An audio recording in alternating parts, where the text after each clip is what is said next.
20টাই KG পোনা কেনেন। পোনা, হ্যাঁ। আর এখন 20টাই মন স্যার, 20টাই মন হচ্ছে। 20টা মন। আচ্ছা, এতে আপনি কি খাওয়াচ্ছেন? এটা আমরা খাওয়াইতেছি যে ফিড মানে নিজেরাই তৈরি করতেছি। আচ্ছা, না তৈরি করে নিজেরাই খাওয়াই। এই মাছটা আপনি যে ছোট কিনলেন, এটা এই 2 কেজি ওয়েট হতে কয় মাস লাগে? 1 বছর, 1 বছরের উপরে লেগে যায়। 1 বছর লাগে। 1 লাখ মাছ কিনতে আমাদের 45-40 এরকম হাজার টাকা লাগে। হ্যাঁ। টেস্ট ভালো। সুপ্রিয় দর্শক, যারা এতক্ষণ আমার এই ভিডিওগুলো আপনারা দেখলেন, বিশেষ করে যারা মাছ চাষি আপনারা আছেন, আপনাদের উদ্দেশ্যে আমি বলবো, এটি হলো ময়মনসিংহের মুক্তগাছা এই থানা এলাকার মধ্যে এই পাতালিয়া গ্রাম। বেশ পাতালিয়া গ্রাম। এখানে আসলে অনেক চাষি যারা মাছ সাকসেসফুলি তারা চাষ করেছেন এই পাঙ্গাস মাছগুলো আমরা আপনাদেরকে দেখালাম।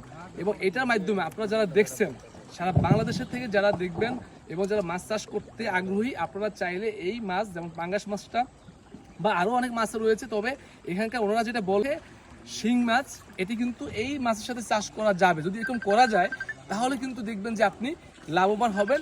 এবং আপনি যদি অন্যান্য ওয়েতে যে সমস্ত উপাদানগুলো লাগে মাছকে খাওয়ানোর জন্য থেকে শুরু করে সেই কস্টিংটা যদি কমিয়ে নিয়ে আসতে পারেন, অবশ্যই আপনি এই মাছগুলোতে ব্যবসায় সফল হবেন। এবং এভাবেই আমাদের বাংলাদেশকে সামনে এগিয়ে নিয়ে যেতে হবে। মাছে ভাতে বাঙালি আমরা, আমাদেরকে খেয়াল করতে হবে যে কোনো কাজই ছোট নয়।